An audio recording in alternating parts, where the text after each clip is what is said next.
Hi, Misha here, and let's do another Klingon Starships video from Discovery. In the last one of these, we looked at the kind of triple hull form or tri-spear form designs of their dreadnoughts, destroyers, battle cruisers, battleships, the big ones. They even scaling it down 2/3 as I've been doing, they're still huge, although very flat. This time we're going to look at the smaller ships, and these are often classed as escort vessels or specialist ships. So on the left we have the DaSpu class, kind of interesting design. And in the middle we have a ship that it's on the stand because this has going to knock it off, but this is the Batlh class. Okay, I know it's Batlh, B-A-T-L-H. It's a Bath with an L added. It's the Batlh class. And over here we have what is called the Cleave ship. Although in Klingonese it's said to be the Nok-Judge class. But Cleave ship is kind of the same. And this is the largest one of these by a good margin. These other two are actually relatively reasonable for the universe of Discovery. So with that, let's talk about it for a minute. And actually, you might be surprised what I have to say. Let's take the DaSpu for a spin. And this is smaller in universe. The magazine reports it at about 525 meters.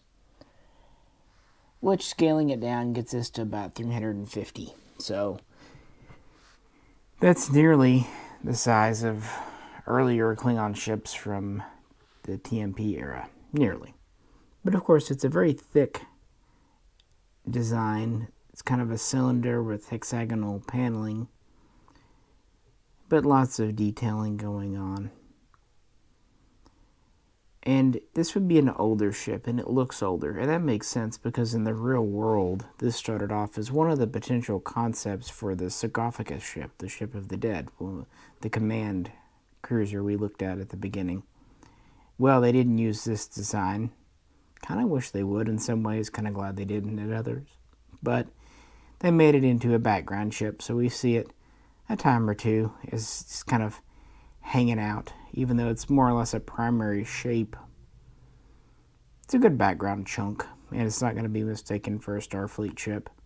It's got an engine and a pod. And while you might not think of this as Klingon, my wife, who has watched most all of Star Trek but is not really into the designs and stuff, immediately said that looks Klingon. So to her, it had a certain Klingon thing going on. So we can start there with that and, examine it a little more closely. There's not a lot of in-universe canon to talk about with it, though. It just kind of is cradled in its stand. And it's not 100% mirrored. It does have some differences. In fact, we've got this kind of bulged area in the middle here, and that's repeated on the opposite side.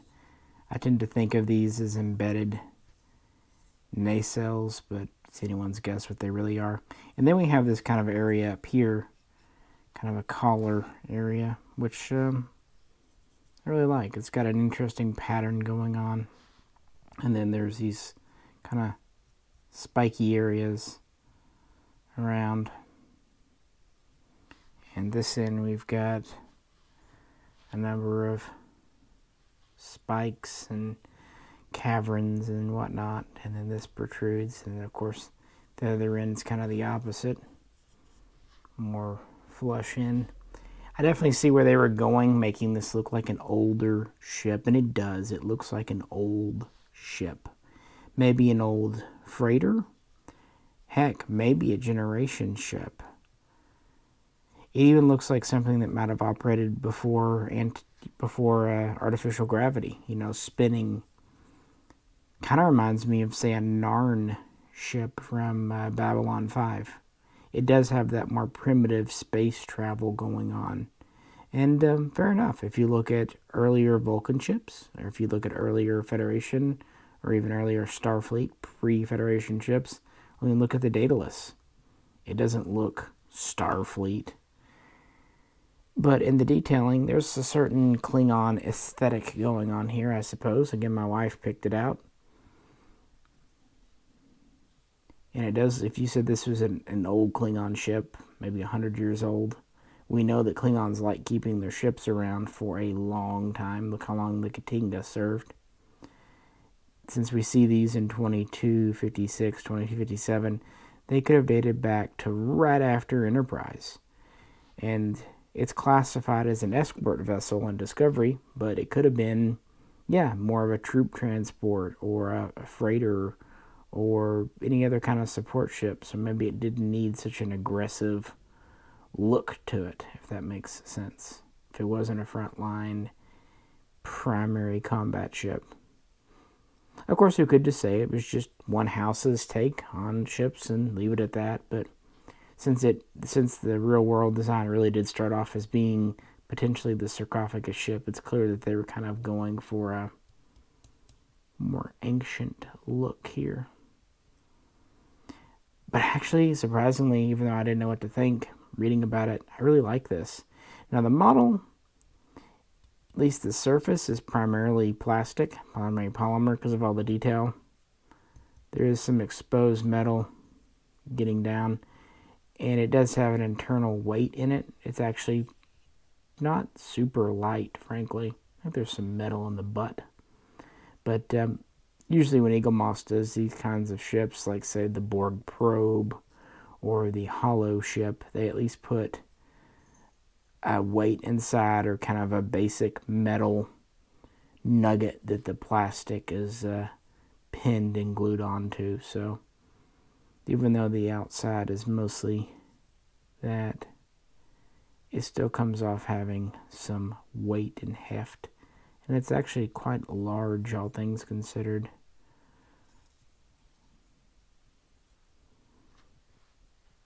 So yeah, I would actually think when the Klingons were kind of scrambling a fleet together, maybe of one of the less wealthy houses or one of the more mercantile, less warlike houses, might have one of these. What do you think? With that, let's move on to our next escort. The Batlh class on the spinny thing. Batlh? I guess Batlh. I don't know. This is also classified as an escort, and I think this is our smallest Klingon ship.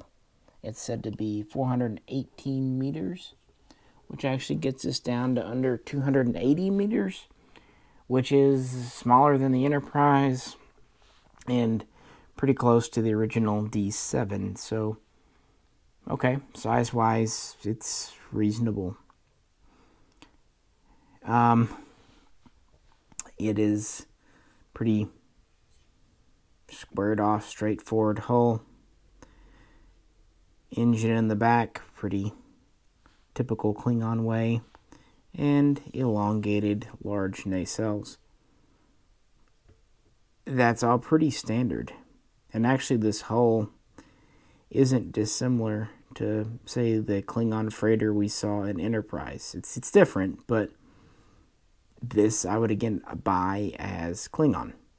It's fine as an escort ship or support ship or troop transport. Again, more of a utility vibe going for it here. The only odd thing are these. The ends of the nacelle areas. These round domes. And they're very much, dome-like. It looks like they would serve a very specific purpose. What?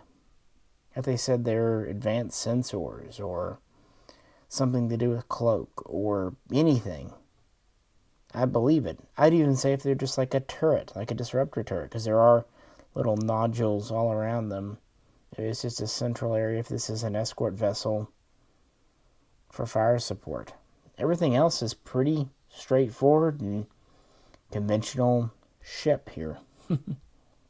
It's just The front part of the nacelles is pretty abnormal. Just another background ship, and that's not a bad thing. It's and at least it's one of reasonable size and complement. And it too is just cradled on its stand. It does prefer to go one way, with the larger in the back and the smaller pegs in the front, for whatever that's worth. And this too is a pretty good size. Quite long. What, about 8 inches? And this whole part's metal. And then it turns to plastic for the nacelles, and of course these bizarre things. And see, on the bottom it's also odd. They're dished in, again, like they're really meant to be something. There's also kind of an interesting boat hole here, like the keel, the ventral side of a ship. Almost like this maybe was supposed to land, and it's small enough that maybe it did. Maybe this was meant to be small enough that it could come in from orbit, like the birds of prey, and land and dock and deliver stuff and then take off and escort. Again, I would really buy this as a freighter. This really screams freighter to me, something like that. It just doesn't have that aggressive warship vibe going on. But that's, just my interpretation. It's got a very powerful spine on the back, as if it would be able to heavy lift. I'm thinking troop transport. Honestly, the more I think about it, this would be a great space version of like an infantry fighting vehicle. There's even kind of things that look like hatches. You could see this coming in, dropping off troops using, we'll call these turrets, disruptor turrets, to support the troops. Maybe I'm kind of thinking on the clone gunship from Clone Wars, which is, I think, one of people's favorites. But yeah, I see that this is something like that more than a ship-to-ship fighter. But there are some kind of guns in the back near the engine, which is good. Cover your rear. No blind spot there. Looks like there's, 4 of them? So yeah, if we had 4 cannon in the back and then kind of these turrets in the front, that'd get pretty good disruptor protection. And then a nice wide bridge, and if this was meant to land and drop troops off, maybe this bow would be useful there coming in. I don't know. But like I said, it does sit on its stand. This was issue 31. So it was third to last. The last few issues, they were kind of wrapping up the Section 31 and the Klingon fleets. Again, see, it just sits on there perfectly fine. Not going anywhere. Kind of Battlestar Galactica style stand. Yeah. It's different. And it's not, I don't think it's going to be anyone's favorite, but I don't have any real problem with this being Klingon, all things considered. And our third and final candidate tonight, the Nokjej, or Cleave ship. This was actually one of the first Klingon ships I picked up from Discovery, just because I was kind of curious. It's also one of the few that has a prominent position in Season 2, and which is kind of a prominent ship in general, next to the sarcophagus ship and the D7, and maybe the Bird of Prey. It's one of the most seen and recognized. It's our largest one, although, again, you see it's much longer than it is wide. We're at about 435 meters, so scaling that down, we get to about 623, 624 meters, which means slightly shorter than the Enterprise D. A little bit longer than, say, an Excelsior. So, while larger, this is classed as a warship, attack ship, specialist ship. It's at least not as big as the other ones. Not from this video, but the previous video. It's the largest one in this one. We have what are obviously, I would say, 2 cannon in the front here, disruptor cannon. We have pretty noticeable, very honestly Klingon bridge structure here, and then kind of a rear section. And then, of course, we have the Cleave itself, Cleaver. This ship was developed by the House of Takuvma, and was them kind of playing around with their newly discovered cloaking or stealth technology from the sarcophagus ship. They couldn't fire while cloaked. Shields were down while cloaked. What could we do while still being cloaked? Well, in typical Klingon fashion, with Batleths and others, blades. Let's put a blade on a ship. Frankly, while I can understand why it wouldn't be one of those things that would carry forward into the centuries, trying it out once seems oh so very Klingon. Yeah, it works. It fits. But yeah, one of these was used to kind of sneak attack while still under cloak, their Europa. And later in Season 2, we see the Chancellor, L'Oreal, using this as her flagship until the first D7s are ready. And then we still see one of these pop up for the final battle of Season 2 against Section 31. And one of these destroys 2, perhaps 3, of the robot-controlled Section 31 ships. So, yeah, pretty prominent, all things considered. And I don't know, it's different. It's kind of thinking outside of the box or blade a little bit. In it, too, just is cradle on its stand.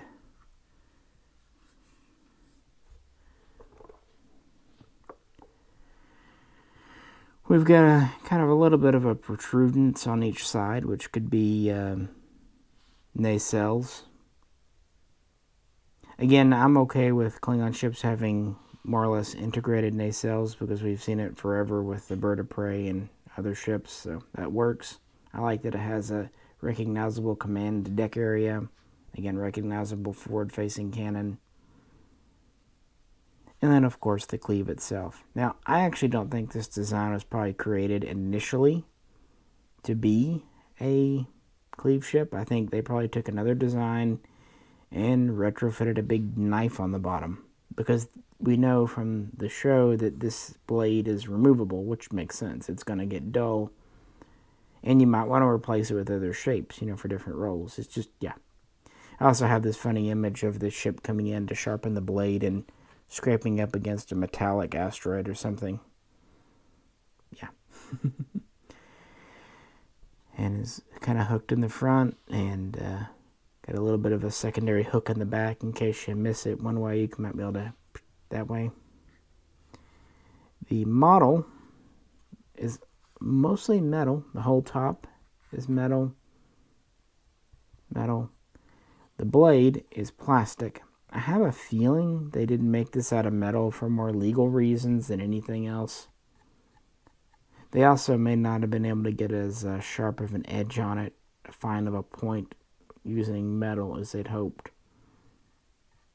But I'd imagine if they made this from metal and if some kid bought it and sharpened it and then used it as a knife, there could have been hell to pay, especially in European markets and Asian markets. So best not do that, I would imagine. But yeah, otherwise it's pretty weighty. And while it's not very wide, it's relatively tall and relatively long. Not quite as long as the previous ship, but it's unique, it's weird, it's different. I like it. And it's in, if not exactly the design of Klingons, certainly, in my opinion, the spirit of Klingon. The spirit of Kling is strong with this one, in my opinion. But yeah, I don't think this design started off completely this way. I think they just took an existing ship. Again, it looks like it could have been a passenger liner or a freighter or maybe just like a patrol ship, and they stuck that on. But it has kind of that boxy, long, more cylindrical on this one. Main hull is the other two. That's kind of why I put these three together in the video. There's something they all kind of share together, although this one is obviously the most aggressive and frankly cool. Next to the D7. It was the one I was most eager to get my hands on. So what do you think? And again, it just sits in the stand. Each side a little bit different height, but neato. Well, let's wrap things up. And as usual, all three again lined up for the final. Yeah, these to me, both in size and purpose and everything, fit more as Klingon. Now, I'm not going to say you'd look at them automatically and think Klingon, except for, again, maybe this one. Going with my wife on that. This one seems to have more of the spirit of being Klingon. And this one does remind me of, like I said, that Klingon ship from Enterprise, at least the central hull a bit. It's kind of that trapezoidal shape. It actually looks like a steamboat in a way, a tramp steamer. But I like that these are smaller scale, and I like the action that this one actually takes part in. Not just photons and disruptors like all the other Klingon ships. But the models are all quite nice too. Again, this one's maybe the lightest because of how it is, but it's also one of the biggest. This one is reasonably heavy, but one of the smaller. This one's probably the heaviest of them. Most metal content, but it's also, I just wish I knew. The only thing is these, I don't hate them. I just wish I knew what they were. If they would actually say they'd do this, I think I'd be happier with it. Otherwise, they just kind of stand out as, let's be weird for the sake of being weird. And sometimes that's okay. Maybe I just like this one because it seems like a primitive ship, and I'm kind of a person that likes the early space travel look. You know, kind of like the Expanse. If this wasn't so patterned and everything, I'd almost say it seems like something from the Expanse, but it's a little too Art Deco for that.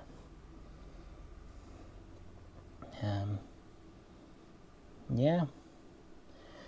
So yeah, we've kind of gotten through the Klingon ships, but of course we'll do a wrap-up video with all these too. But I know, again, they're not everyone's cup of tea, but I was mostly curious what they look like, so when they went on sale at Eaglemoss, I just picked them up. Why not?